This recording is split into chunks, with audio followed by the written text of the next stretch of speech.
Welcome to top rancour. എൻ്റെ എല്ലാ plus one സ്റ്റുഡൻസിനും top റാങ്കറിലേക്ക് സ്വാഗതം. നമ്മൾ കഴിഞ്ഞ ദിവസം quest for A theory of everything എന്ന് പറയുന്ന ചാപ്റ്ററിൻ്റെ ഏകദേശം പകുതിയോളം പഠിച്ചു. അപ്പം അതിൻ്റെ ബാക്കിയാണ് പഠിക്കാൻ പോകുന്നത്. നമ്മളപ്പോൾ എവിടെയാണ് നിർത്തിയത്? ആശുപത്രിയിൽ പ്രവേശിക്കപ്പെടുന്നതിന് തൊട്ടു മുമ്പ് ജെയിൻ വൈൽഡ് എന്ന സ്ത്രീയെ അദ്ദേഹം കണ്ടു. അവരുടെ ദൃഷ്ടിയിൽ ഹോക്കിംഗ് ബുദ്ധിമാനും തലതിരിഞ്ഞവനും അഹങ്കാരിയുമായിരുന്നു. എങ്കിലും അദ്ദേഹത്തിൻ്റെ രസികത്വം അവർക്കിഷ്ടമായിരുന്നു. അപ്പോൾ ആശുപത്രിയിൽ നിന്നും പുറത്തു വന്നപ്പോൾ ജെയിൻ അദ്ദേഹത്തെ വീണ്ടും കണ്ടു. അദ്ദേഹത്തിൻ്റെ അവസ്ഥ വളരെ ദയനീയമായിരുന്നു. എങ്കിലും ജെയിന് വിശ്വാസമുണ്ടായിരുന്നു, രക്ഷപ്പെടുന്നു. ലജ്ജാലുമായ ഒരു ടീനേജറായിരുന്നു ജെയിൻ എന്ന് പറഞ്ഞാൽ. എന്നാൽ അവൾ ഗൗരവമുള്ളവളും ഈശ്വരവിശ്വാസിയുമായിരുന്നു. ഏത് അവസ്ഥയിലും നന്മയുടെ പിറവി ഉണ്ടാകുമെന്ന് അവൾ വിശ്വസിച്ചു. അപ്പോൾ അവിടം വരെയാണ് നമ്മൾ പറഞ്ഞത്. അതായത് അത് കഴിഞ്ഞുള്ള പാരഗ്രാഫാണ് ഇന്ന് പഠിക്കേണ്ടത്. അപ്പോൾ നമുക്ക് അത് നോക്കാം. ഇപ്പോൾ അടുത്ത പാരഗ്രാഫ് തുടങ്ങുന്നത്, Hawking admired her optimism and their friendship developed slowly. After a while, the two began to realize on Jane's words that together we could make something worthwhile. For Stephen, that made all the difference. He applied for a research fellowship at one of the colleges in Cambridge University. In 1965, at the age of 23, Hawking received his fellowship at Caius. And in July of the same year, Jane and he were married. അപ്പോൾ ഹോക്കിങ്ങെ അംഗീകരിച്ചിരുന്നു, അവളുടെ ശുഭാപ്തി വിശ്വാസവും. അങ്ങനെ അവരുടെ friendship വളരുവാൻ തുടങ്ങി. അപ്പം അങ്ങനെ അവർ ശുഭാപ്തി വിശ്വാസത്തിനെപ്പറ്റി ഹോക്കിംഗ് പ്രശംസിക്കുകയൊക്കെ ചെയ്തു. അങ്ങനെ അവരുടെ സൗഹൃദം വളരാൻ തുടങ്ങി. അപ്പം അവരൊരു തീരുമാനത്തിൽ എത്തി, അല്ലെങ്കിൽ അവർക്കൊരു കാര്യം മനസ്സിലായി. After while the two began to realise, അവർക്ക് മനസ്സിലാൻ തുടങ്ങി. ഇൻ ജെയിൻസ് വേർഡ്സ്, ജെയിൻസിൻ്റെ വേർഡ്സിൽ പറഞ്ഞാൽ, that together we could make something worthwhile, ഞങ്ങൾ രണ്ടുപേരൂടെ ഒത്തുചേർന്നാൽ പ്രയോജനകരമായ പലതും ചെയ്യാൻ കഴിയുമെന്ന് അവർ മനസ്സിലാക്കി. അപ്പം അതിൻ്റെ ഫലമായിട്ട് for Stephen that made all the difference, കുറേ മാറ്റങ്ങൾ സ്റ്റീഫൻ ഉണ്ടായി. അപ്പോൾ ഇങ്ങനെ ജെയിൻ്റെ വാക്കുകളിൽ പറഞ്ഞ എന്താണ്, അവരൊത്തുചേർന്നാൽ പല കാര്യങ്ങളും അവർക്ക് നേടാൻ പറ്റും എന്ന്. അപ്പോൾ ഈ വാക്കുകൾ അല്ലെങ്കിൽ ഈ കാര്യങ്ങൾ സ്റ്റീഫൻ എന്തായി, നല്ല മാറ്റങ്ങൾ വരുത്തി. അങ്ങനെ കേംബ്രിഡ്ജിൽ KS എന്ന കോളേജിൽ അദ്ദേഹം ഗവേഷണത്തിനായിട്ട് അപേക്ഷ നൽകി. KS എന്നും കൈസ് എന്നും ഒക്കെ ഓരോ പ്രൊനൗൺസിയേഷൻ ഉണ്ട്. അപ്പം കേസാണ് എളുപ്പമെങ്കിൽ അത് പഠിച്ചാൽ മതി. അങ്ങനെ കേംബ്രിഡ്ജ് യൂണിവേഴ്സിറ്റിയിലെ കേസിൽ അദ്ദേഹം പഠിക്കുവാനായിട്ട് ജോയിൻ ചെയ്തു. In 1965, at the age of 23, Hawking received his fellowship in KS. 1965 അദ്ദേഹത്തിൻ്റെ 23-ാമത്തെ വയസ്സിലാണ് ഹോക്കിങ്ങിന് കേംബ്രിഡ്ജിലെ ഫെലോഷിപ്പ് കിട്ടിയത്. എന്നിട്ട് and in July of the same year Jane and he were married. അടുത്ത ജൂലൈ മാസത്തിൽ ഹോക്കിങ്ങും ജെയിനും തമ്മിലുള്ള വിവാഹവും നടന്നു. അപ്പോൾ ഇത്രയും മനസ്സിലായല്ലോ അല്ലേ? People who remember Hawking in the university in the late 1960s recall him making his way around the corridors with a cane, supporting himself against the wall. He spoke with that sounded like a slight speech impediment. അപ്പോൾ ഹോക്കിൻസിൻ്റെ കാര്യത്തെപ്പറ്റി ഓർക്കുവാണെങ്കിൽ ആൾക്കാരുടെ മനസ്സിൽ നിൽക്കുന്നത് വടി കുത്തിയും ഭിത്തിയിൽ താങ്ങിയുമൊക്കെയാണ്. യൂണിവേഴ്സിറ്റിയുടെ ഇടനാഴിയിൽ കൂടി അദ്ദേഹം നടന്നു നീങ്ങിയത്. He spoke with what sounded like a slight speech impediment, but more than that they remember his brashness in sections involving some of the world's most distinguished scientists, while other young researchers kept a reverential silence. Hawking daringly asked unexpected and penetrating questions. He clearly knew what he was talking about. His reputation as a genius, another Einstein, began then. അപ്പോൾ അദ്ദേഹം യൂണിവേഴ്സിറ്റിയുടെ ഇടനാഴിയിൽ കൂടി നടന്നു നീങ്ങിയിരുന്നത് വടി കുത്തിയും ഭിത്തിയിൽ താങ്ങിയും ഒക്കെ ആയിരുന്നു. ലോകപ്രശസ്തരായിട്ടുള്ള പല ശാസ്ത്രജ്ഞന്മാരും ഉണ്ടായിരുന്ന ക്ലാസ്സാണത്. അപ്പം ഹോക്കിങ് അവിടെ എല്ലാം ധീരമായി ചോദ്യങ്ങൾ ചോദിച്ചിരുന്നു. അപ്രതീക്ഷിതവും ചിന്തകളെ ഉദ്ദീപിപ്പിക്കുന്നതുമായുള്ള ചോദ്യങ്ങളാണ് അദ്ദേഹം ചോദിച്ചിരുന്നത്. അപ്പോൾ അദ്ദേഹത്തിന് പ്രതിഭാധനൻ, ഐൻസ്റ്റീൻ എന്നൊക്കെയുള്ള പേരുകളാണ് മറ്റുള്ളവരിട്ടത്. അങ്ങനെ ആ പേരുകളിലാണ് അദ്ദേഹം കീർത്തി നേടിയത്. ഇപ്പോൾ ചില വാക്കുകളുടെ അർത്ഥം നമ്മൾ പറഞ്ഞിട്ടില്ല. ബ്രാഷ്നെസ് എന്ന് പറഞ്ഞാൽ ബോൾഡിനെസ്, ധൈര്യം എന്ന് പറയും. പെനട്രേറ്റിംഗ് എന്ന് പറഞ്ഞാൽ അറിയാലോ, ആഴത്തിൽ ചിന്തിക്കുന്ന. ഇമ്പാക്റ്റ് എന്ന് പറഞ്ഞാൽ നല്ല എഫക്റ്റ്, ഫലം. അത്രയൊക്കെയാണ് ആ വാക്കുകളുടെ അർത്ഥം. അങ്ങനെ അദ്ദേഹം ഐൻസ്റ്റീൻ എന്നും പ്രതിഭാധനൻ അല്ലെ ജീനിയസ് എന്ന പേരിലുമൊക്കെയാണ് അറിയപ്പെട്ടത്. In 1980 a practical need for funds launched him into a new enterprise that was to have a far reaching impact on the Hawkins and the others all over the world. He thought of writing a book about the universe, about the most interesting questions that had made him want to study cosmology and quantum theory. Where did the universe come from? Is the universe infinite or does it have any boundaries? Will it come to an end? If so, how? Is there a complete theory of the universe and everything in it? Is there a beginning of time? Could time run back? The book begins by reinventing the great theories of the cosmos from Newton to Einstein. He wrote the book to make science understandable to non-scientists. അപ്പോൾ അദ്ദേഹത്തിൻ്റെ മനസ്സിനെ പല ക്വസ്റ്റ്യനും ഇങ്ങനെ കുഴപ്പിച്ചിരുന്നു. അദ്ദേഹത്തിന് അറിയാത്ത പല ക്വസ്റ്റ്യൻസും ഉണ്ടായിരുന്നു. അതിൽ ചിലതൊക്കെയാണ്: എവിടെ നിന്നാണ് പ്രപഞ്ചം ഉത്ഭവിച്ചത്? പ്രപഞ്ചത്തിന് ഒരു അവസാനമുണ്ടോ? അനന്തമാണോ? അതിരുണ്ടോ? അതൊക്കെയാണ്. പിന്നെ അത് അവസാനിക്കുവാണെങ്കിൽ അത് എങ്ങനെയായിരിക്കും അവസാനിക്കുന്നത്? പ്രപഞ്ചത്തെയും അതിലുള്ള എല്ലാറ്റിനെയും കുറിച്ച് പൂർണ്ണമായ ഒരു സിദ്ധാന്തമുണ്ടോ? സമയത്തിന് ഒരു ആരംഭമുണ്ടോ? തുടക്കമുണ്ടോ? സമയത്തിന് പിന്നോട്ട് സഞ്ചരിക്കാൻ കഴിയുമോ? ഇതൊക്കെയായിരുന്നു അദ്ദേഹത്തിൻ്റെ മനസ്സിനെ അലട്ടിയിരുന്ന ക്വസ്റ്റ്യൻസ്. ന്യൂട്ടൺ മുതൽ ഐൻസ്റ്റൈൻ വരെയുള്ളവരുടെ സിദ്ധാന്തങ്ങളുടെ ചുരുളഴിച്ചുകൊണ്ടാണ് ഗ്രന്ഥം ആരംഭിക്കേണ്ടത്. അപ്പം ഇത്രയും ക്വസ്റ്റ്യൻസിൻ്റെ ഉത്തരം കണ്ടെത്താൻ വേണ്ടിയാണ് അദ്ദേഹം ശ്രമിച്ചുകൊണ്ടതിനു വേണ്ടി അദ്ദേഹത്തിന് ഒരു ഗ്രന്ഥം ഉണ്ട്.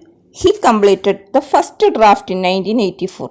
While the revision process was going on, he made a trip to Switzerland. There he was down with pneumonia and was left on a life support system. Doctors gave a choice as to whether a tracheotomy operation which would remove his windpipe should be conducted or not. It might save his life, but afterwards he would never again to be able to speak or make a vocal sound. With grave misgivings, Jane consented. 1984 ഗ്രന്ഥത്തിൻ്റെ ആദ്യത്തെ കുറിപ്പ് അദ്ദേഹം തയ്യാറാക്കിയത്. തുടർന്ന് സ്വിറ്റ്സർലൻഡിലേക്കുള്ള സന്ദർശന വേളയിൽ അദ്ദേഹത്തിന് pneumonia ബാധിച്ചു. രോഗം ഗുരുതരമായപ്പോൾ എന്ത് ചെയ്തു? ശ്വാസനാളം നീക്കം ചെയ്യുന്ന ഒരു ശസ്ത്രക്രിയയ്ക്ക് അദ്ദേഹം വിധേയനായി. അദ്ദേഹത്തോടെ അദ്ദേഹത്തിൻ്റെ സംസാരശേഷി നഷ്ടപ്പെട്ടു. അപ്പോൾ ഈ ഒരു ഓപ്പറേഷൻ ചെയ്താൽ അദ്ദേഹം രക്ഷപ്പെടും, പക്ഷെ അദ്ദേഹത്തിന് സംസാരിക്കാൻ കഴിയില്ല. അതാണ് ഡോക്ടർമാരൊരു തീരുമാനത്തിൽ എത്തേണ്ടി വന്നു. അപ്പോൾ പിന്നെ ജെയിനും അത് സമ്മതിക്കേണ്ടി വന്നു. The future looked very bleak, Jane remarked. Hawking could no longer breathe through his mouth and nose but only through a permanent opening made in his throat.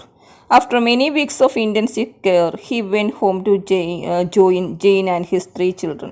He was still too weak and ill to continue his research. Walt Wolters, a computer expert in California, sent him a program he had developed called the equalizer, which allowed Hawking to select words from the screen. വളരെ വിഷമകരമായ ഒരു അവസ്ഥയായിരുന്നു അദ്ദേഹത്തിന് തരണം ചെയ്യേണ്ടി വന്നത്. കാരണം ആ ശ്വാസനാളം നീക്കം ചെയ്തില്ലെങ്കിൽ അദ്ദേഹത്തിൻ്റെ ജീവൻ നഷ്ടപ്പെടും. അപ്പം ഇത് ചെയ്തതോടെ അദ്ദേഹത്തിൻ്റെ സംസാരശേഷി നഷ്ടപ്പെട്ടു. വായിൽ കൂടിയോ മുക്കിൽ കൂടിയോ ശ്വസിക്കാൻ കഴിയാതെയായി. ശ്വസനം തൊണ്ടയിൽ നിർമ്മിച്ച ഒരു ചെറിയ ദ്വാരത്തിൽ കൂടി മാത്രമായിരുന്നു സാധിച്ചിരുന്നത്. അപ്പോൾ അനേകം ആഴ്ചകൾ ദീർഘിച്ച തീവ്ര പരിചരണത്തിന് ശേഷമാണ്, അതായത് ഇൻറ്റൻസീവ് കെയർ യൂണിറ്റിലൊക്കെ ധാരാളം ദിവസം കിടന്നതിന് ശേഷമാണ് ജെയിനോടും അവരുടെ 3 മക്കളോടും ഒപ്പം എത്തിയത്. ക്ഷീണം മൂലം അദ്ദേഹത്തിന് പിന്നീട് അറിയാമല്ലോ, ഗവേഷണമൊന്നും തുടരാനോ ഒന്നും സാധിക്കാത്തൊരു കണ്ടീഷനാണ്. അപ്പോൾ അദ്ദേഹത്തിന് ഒരു കമ്പ്യൂട്ടർ എക്സ്പേർട്ട് കാലിഫോർണിയയിലുള്ളത് ഒരു പ്രോഗ്രാം അയച്ചു കൊടുത്തു. അത് എങ്ങനെയാണെന്ന് വെച്ച് കഴിഞ്ഞാൽ അതിൽ വേർഡ്സ് സ്ക്രീനിൽ നിന്ന് സെലക്ട് ചെയ്യാൻ കഴിയും. അപ്പോൾ സംസാരിക്കാൻ കഴിയാത്തതുകൊണ്ട് അദ്ദേഹത്തിനുള്ള കാര്യങ്ങൾ പറയണമെങ്കിൽ അതേ നടക്കുള്ളൂ. അങ്ങനെ ഒരു പ്രോഗ്രാം തയ്യാറാക്കി അദ്ദേഹം കൊടുത്തു. He thought he would be unable to finish his book. With the support of his student Brainwich, A Brief History of Time was published in 1988, September 2005, saw the release of an abridged version of the original book. This version was updated to address the new issues that had arisen due to further scientific developments. അപ്പോൾ ഇങ്ങനെയൊരു സാഹചര്യത്തിൽ അദ്ദേഹത്തിന് ഗ്രന്ഥരചന പൂർത്തിയാക്കാൻ സാധിക്കത്തില്ല എന്ന് കരുതി. പക്ഷേ brain വിറ്റ് എന്ന തൻ്റെ വിദ്യാർത്ഥിയുടെ സഹായത്തോടുകൂടി A brief history of time എന്ന ഗ്രന്ഥം 1988 പ്രസിദ്ധീകരിച്ചു. സെപ്റ്റംബർ 2005 ഗ്രന്ഥത്തിൻ്റെ ഒരു ചെറിയ ചുരുക്കരൂപവും പ്രസിദ്ധീകരിച്ചു. അപ്പം അദ്ദേഹം ഇത് രണ്ടും പ്രസിദ്ധീകരിച്ചു, പക്ഷേ സ്റ്റുഡൻറ്റിൻ്റെ ഹെൽപ്പോട് കൂടിയായിരുന്നു ചെയ്തത്. One will encounter a multitude of paradoxes in the book. In science with people, things are often not what they seem, and pieces that ought to fit together refuse to do so. You will learn that beginnings may be endings. Cruel circumstances can lead to happiness, although fame and success may not. Two great scientific theories taken together seem to give us nonsense. Empty space is in empty, black holes are in black, and a man whose appearance inspires shock and pity takes us laughing to where the boundaries of time and space ought to be but are not. അപ്പോൾ ഈ ഗ്രന്ഥം വായിച്ചാൽ അനേകം വൈരുദ്ധ്യങ്ങൾ നമുക്ക് കാണാൻ സാധിക്കും. ശാസ്ത്രത്തെ സംബന്ധിച്ചും ആളുകളെ സംബന്ധിച്ചും കാര്യങ്ങൾ മിക്കപ്പോഴും അവ കാണുന്നത് പോലെ ആയിരിക്കില്ല. പരസ്പരം യോജിക്കുമെന്ന് കരുതപ്പെടുന്നവ യോജിക്കാതെ വരും. ആരംഭങ്ങൾ ചിലപ്പോൾ അവസാനങ്ങളാവും.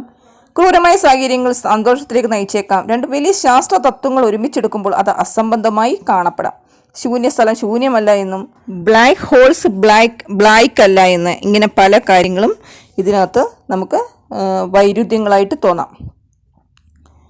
ക്രൂരമായ സാഹചര്യങ്ങൾ സന്തോഷത്തിലേക്ക് നയിച്ചേക്കാം, ആരംഭങ്ങൾ ചിലപ്പോൾ അവസാനങ്ങളായേക്കാം എന്നൊക്കെയുള്ള ആണ് ആ ഗ്രന്ഥത്തിലെ പ്രതിപാദ്യങ്ങൾ.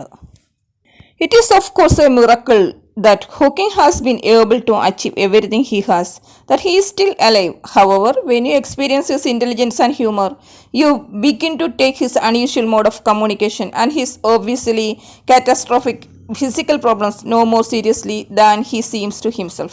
That is exactly the way he wants it. He chooses to ignore the difficulty and he expects others to adopt the same attitude. Stephen Hawking has overcome his crippling disease to become the supernova of world physics. അപ്പോൾ നമ്മൾ പറഞ്ഞു ആ ഗ്രന്ഥത്തിലെ അനേകം വൈരുദ്ധ്യങ്ങൾ നമുക്ക് കാണാൻ സാധിക്കും. ശാസ്ത്രത്തെ സംബന്ധിച്ചും ആളുകളെ സംബന്ധിച്ചും മിക്കപ്പോഴും അവ കാണപ്പെടുന്നത് പോലെ ആയിരിക്കില്ല എന്ന് പറഞ്ഞു. രണ്ട് വലിയ ശാസ്ത്ര തത്വങ്ങൾ ഒരുമിച്ചെടുക്കുമ്പോൾ അത് അസംബന്ധമായും കാണപ്പെടാം. ശൂന്യസ്ഥലം ശൂന്യമല്ല എന്നും തമോഗർത്തങ്ങൾ ഇരുണ്ടതല്ല എന്നും ഹോക്കിങ്സ് നേടിയതൊക്കെ സാധ്യമായതും അദ്ദേഹം ജീവിച്ചിരിക്കുന്നു എന്നതും ഒരു അത്ഭുത സംഭവം തന്നെയാണ്. തന്റെ പ്രയാസങ്ങൾ അവഗണിച്ചു കളയാനാണ് അദ്ദേഹം താല്പര്യപ്പെടുന്നത്. ഇതേ മനോഭാവം മറ്റുള്ളവരിൽ ഉണ്ടാക്കണമെന്നും അദ്ദേഹം പ്രതീക്ഷിക്കുന്നു.